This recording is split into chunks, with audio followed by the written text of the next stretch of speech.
¿Alguna vez has imaginado caminar entre ángeles y los misterios de los cielos? En instantes revelaremos secretos ocultos durante miles de años, explorando el mundo encantador de los querubines, estos seres magníficos que resguardan enigmas sagrados. Te invitamos a una aventura épica que cambiará tu perspectiva del mundo, del reino espiritual y de la importancia de estas entidades en la historia de la humanidad. ¿Estás listo para enfrentar lo indescriptible? No te pierdas ni un solo momento. Cuando Dios concluyó la creación de nuestro mundo, declaró que era muy bueno. En la actualidad pocos afirmarían que el mundo se encuentra en tal estado. Un evento catastrófico marcó la historia. El libro del Génesis describe la expulsión de Adán y Eva del paraíso y la designación de un ángel para su protección. Dios creó a los querubines, seres celestiales que conforman la primera jerarquía angélica mencionada en la Biblia, surgiendo poco después de la caída de la humanidad. La narrativa del Génesis ofrece 4 perspectivas fundamentales sobre el mal. En primer lugar, el mal no es eterno. En segundo lugar, no surgió en los seres humanos. En tercer lugar, es una cuestión moral, no física. Y en cuarto lugar, el mal no posee existencia independiente. Génesis 3 documenta un hecho real e histórico, con un lugar y una época definidos. Fue en el amanecer de la historia humana cuando ocurrió una gran catástrofe moral, desencadenada por una serpiente parlante. En el capítulo 3 de Génesis, la narrativa describe a la serpiente como la más astuta de todos los animales salvajes que Dios había creado. Preguntó a la mujer, ¿de veras Dios dijo que no pueden comer de ningún árbol del jardín? La mujer respondió, podemos comer los frutos de los árboles del jardín, pero Dios nos prohibió comer el fruto del árbol que está en medio del jardín, ni siquiera tocarlo, o moriremos. La serpiente replicó, seguramente no morirán. Dios sabe que en el momento en que lo coman, se les abrirán los ojos y serán como Dios, conociendo el bien y el mal. Al darse cuenta de que el fruto era apetitoso, agradable a la vista y deseable para obtener sabiduría, la mujer lo comió y también dio a su marido que estaba con ella, y él también comió. ¿Cómo interpretar esta intrigante historia de la serpiente hablando con Eva? Hay 3 posibilidades. Una, la serpiente simbolizaba la tentación. Puede aparecer tanto como un ángel como un animal. 2, al igual que en el caso de la mula de Balaam, Dios permitió que un animal hablara. 3, el animal estaba poseído por un espíritu maligno, ya que Satanás puede dominar fácilmente a un animal, como Jesús expulsó demonios de un hombre hacia el cuerpo de 2000 cerdos, según la narrativa de los Gadarenos. Aunque Adán claramente estaba presente con Eva, no dijo nada. Debería haberla protegido en lugar de dejarse llevar por Satanás, ya que fue Adán quien escuchó directamente las advertencias de Dios.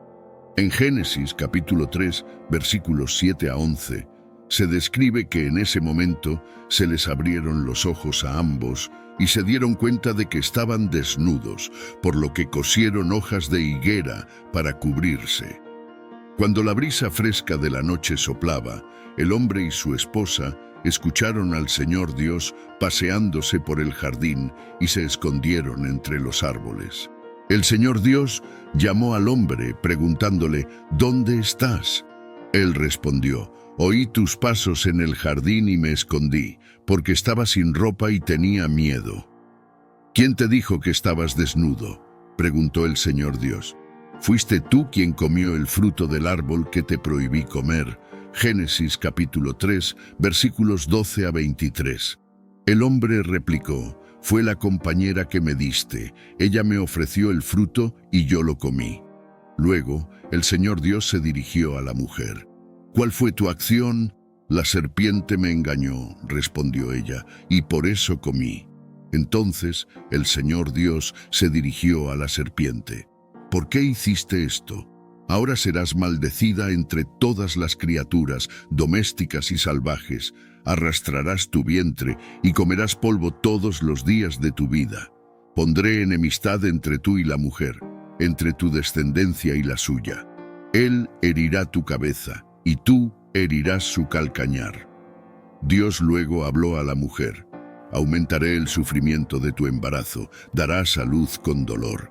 Tu deseo estará hacia tu esposo, pero él tendrá dominio sobre ti. Y al hombre le dijo: porque obedeciste la voz de tu esposa y comiste del árbol que te ordené que no comieras, la tierra será maldita por tu causa. Con esfuerzo obtendrás tu sustento de ella todos los días de tu vida. Te dará espinas y cardos, pero comerás de los frutos del campo. Con el sudor de tu rostro obtendrás tu alimento, hasta que vuelvas a la tierra, porque eres polvo, y al polvo volverás. Adán entonces nombró a su esposa Eva, porque ella sería la madre de todos los seres vivos.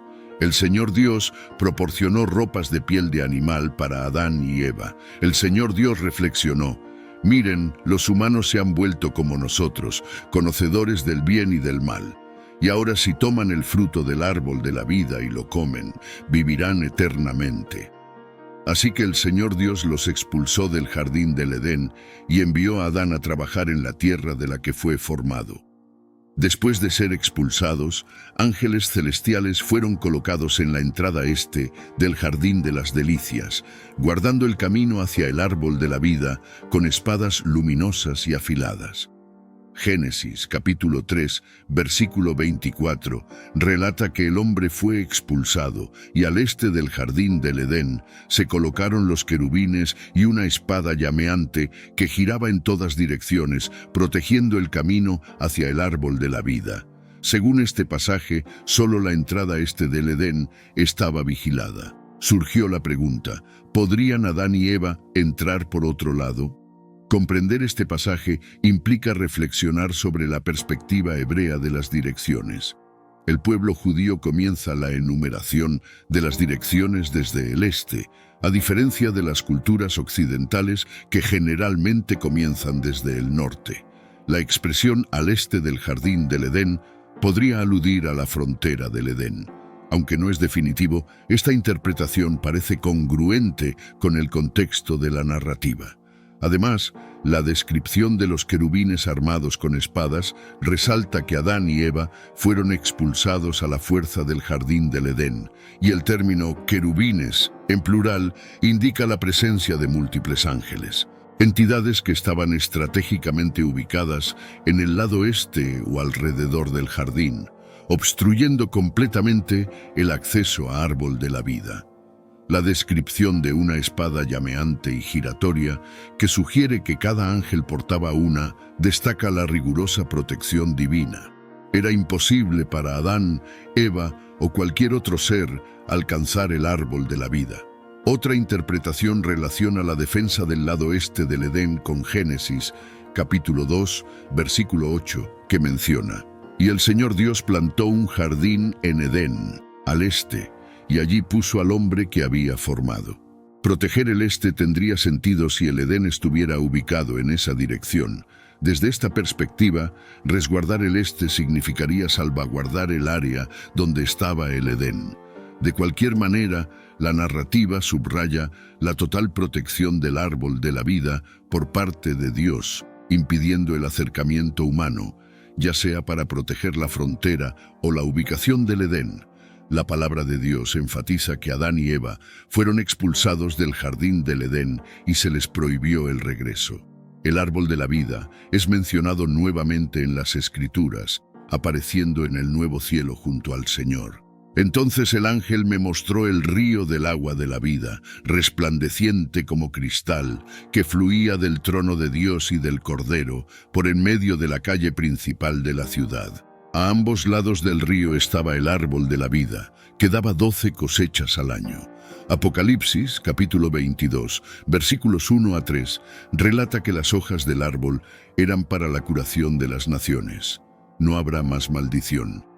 El pueblo de Dios disfrutará de los beneficios de una creación restaurada y tendrá acceso renovado al árbol de la vida al final de los tiempos. Los querubines o ángeles querubines son entidades celestiales involucradas en la adoración y exaltación de Dios, siendo mencionados por primera vez en la Biblia en Génesis, capítulo 3, versículo 24.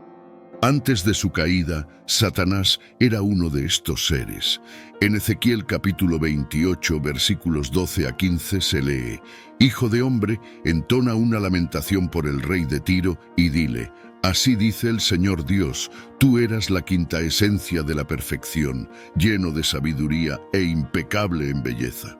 Habitabas en Edén, el jardín de Dios, adornado con todas las piedras preciosas, sardio, topacio, diamante, berilo, ónice, jaspe, zafiro, turquesa y esmeralda, engastadas en oro. Tus instrumentos musicales, tambores y flautas, se prepararon para ti el día de tu creación. Tú eras el querubín ungido, designado por mí. Estabas en el monte santo de Dios, caminando entre las piedras ardientes. Eras íntegro en tus acciones desde el día en que fuiste creado, hasta que se encontró iniquidad en ti». Muchos querubines fueron representados en el tabernáculo y en el templo, como se describe en Hebreos capítulo 9, versículo 5, y sobre él los querubines de la gloria que cubrían el propiciatorio. Pero ahora no es posible hablar en detalle de estas cosas. En Juan Reyes, capítulo 6, versículos 23 a 35, hay una descripción detallada en el santuario interior. Hizo 2 querubines de madera de olivo, cada uno con 10 codos de altura. Cada ala del querubín medía 5 codos, alcanzando 10 codos de un extremo al otro. El segundo querubín también medía 10 codos. Ambos tenían el mismo tamaño y forma. La altura de cada querubín era de 10 codos, igual que el otro.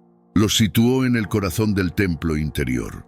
Las alas de los querubines se extendían de tal manera que un ala de cada querubín tocaba una de las paredes, mientras que la otra ala de cada uno se encontraba en el centro. Luego adornó todas las paredes del templo con tallas de querubines, palmas y flores en flor, tanto en los santuarios interiores como en los exteriores. Hizo puertas de madera de olivo con marcos y umbrales pentagonales, creando 2 puertas de olivo, sobre las cuales esculpió figuras de querubines, palmas y flores en flor, todas revestidas con oro finamente aplicado sobre las figuras de los querubines y las palmas. Para la entrada del santuario, hizo umbrales de madera de olivo en forma cuadrada y 2 puertas de madera de ciprés. Cada puerta tenía 2 hojas que giraban sobre sus propios ejes. En estas puertas también grabó querubines, palmas y flores en flor, cubriéndolos con oro moldeado según el diseño. Los capítulos 1 y 10 del libro de Ezequiel detallan a las 4 criaturas vivientes. En el capítulo 1, versículo 5, se describe que, siendo las mismas criaturas que los querubines, cada una tenía 4 caras, la de un hombre, un león, un toro y un águila, además de 4 alas. Los querubines tenían apariencia humana, usando 2 alas para volar y las otras 2 para cubrir sus cuerpos. Bajo sus alas parecía haber algo similar a manos humanas. Además de exaltar a Dios, actúan como un símbolo tangible de la majestuosidad y esplendor divinos, así como de su presencia constante entre su pueblo. ¿Qué tragedia habría sido si Adán hubiera consumido el fruto del árbol de la vida, permaneciendo eternamente en su estado de pecado? Dios, entonces, destacó un escuadrón de querubines majestuosos y fieles para salvaguardar la entrada al árbol y prevenir tal escenario. No podemos precisar lo que Adán pensó al ver a estos querubines radiantes por primera vez en la historia humana. Tal vez las emociones que emanan al reflexionar sobre este momento sean de asombro, temor y reverencia. En otras partes de la Biblia, hay relatos de cómo las personas reaccionaron al encontrarse con ángeles. Por ejemplo, Zacarías, en Lucas capítulo 1, versículos 11 a 13, vio a un ángel del Señor aparecer a la derecha del altar del incienso. Zacarías se asustó y quedó lleno de temor. El ángel le dijo: «No temas, Zacarías, tu oración ha sido escuchada. Tu esposa Isabel dará a luz un hijo y le pondrás por nombre Juan». Adán y Eva se dieron cuenta de que su transgresión los había alejado de la comunión con un Dios santo. Curiosamente, la próxima mención de los querubines en la Biblia está relacionada con la restauración de lo que se perdió. Éxodo 25 proporciona instrucciones detalladas a Moisés sobre cómo fabricar varios objetos para el tabernáculo. Debe haber sido un espectáculo impresionante ver a los querubines asociados con la presencia de Dios. Según estos pasajes, la función primordial de los querubines parece ser la de declarar la pecaminosidad humana y resguardar la presencia de Dios de los pecadores. Los querubines remiten a la transgresión de la ley divina. Una vez al año, el sumo sacerdote de Israel estaba permitido ingresar al Santo de los Santos y contemplar el propiciatorio. Tengo la convicción de que siempre pensaba: no merezco estar aquí, en la presencia sagrada de Dios, porque soy un ser falible. Los querubines son entidades reales e imponentes, y en la Biblia a menudo representan elementos divinos. Por designación divina, fueron integrados en el diseño del Arca de la Alianza y el tabernáculo. Los querubines se alzan, listos para partir. Aunque Ezequiel 10 es un pasaje complejo de comprender, una cosa es segura: los querubines están vinculados al esplendor de Dios. Este capítulo, que aborda a los ángeles y a los seres humanos, es uno de los textos más misteriosos y sugestivos de la Biblia sobre la grandeza divina y debe leerse con atención y reflexión. Pocas otros pasajes bíblicos transmiten tan bien las facetas de la majestuosidad y la gloria de Dios. A pesar de que los serafines y los querubines ocupan jerarquías distintas y están envueltos en misterio en las Escrituras, ambos tienen una característica en común: el continuo elogio a Dios. Sin embargo, por más magníficos que sean los ángeles y las entidades celestiales, palidecen ante nuestro Cordero Celestial, el Señor de la Gloria, ante quien todos los poderes del cielo y de la tierra se postran en adoración sagrada y reverencia extasiante. En el Salmo de Asaf resuena: escúchanos, oh pastor de Israel, tú que guías a José como a un rebaño, tú que estás entronizado sobre los querubines, resplandece. Salmo 80, versículo 1. El Señor reina, las naciones tiemblan, Él está entronizado sobre los querubines, la tierra tiembla. Salmo 99, versículo 1. La gloria de Dios es incuestionable, y cada ser celestial, en silencio o con voz, atestigua su majestuosidad. Los querubines desempeñaban un papel que iba más allá de simplemente bloquear la entrada a aquellos que no eran dignos en el santuario supremo de Dios. También aseguraban el derecho del sumo sacerdote de entrar en el lugar sagrado con sangre, como mediador del pueblo ante Dios. Solo él tenía la autorización para entrar en el santuario interior del Señor, por el privilegio de la redención y bajo la condición de lealtad.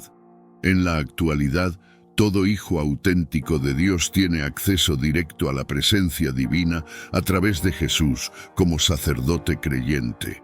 Los querubines no impiden que el cristiano más humilde se acerque al trono, reafirmando que podemos acercarnos con valentía gracias a la obra de Cristo en la cruz, que rasgó el velo del templo. Como dice Pablo: así que ya no sois extranjeros ni advenedizos, sino conciudadanos de los santos y miembros de la familia de Dios. Efesios capítulo 2, versículo 19. Pedro también nos asegura: pero vosotros sois linaje escogido, real sacerdocio, nación santa, pueblo adquirido por Dios, para que anunciéis las virtudes de aquel que os llamó de las tinieblas a su luz admirable. Juan Pedro capítulo 2, versículo 9. El santuario interior del trono de Dios está abierto a aquellos que se han arrepentido del pecado y han confiado en Cristo como Salvador. Sin embargo, los querubines no son la única orden de ángeles existente.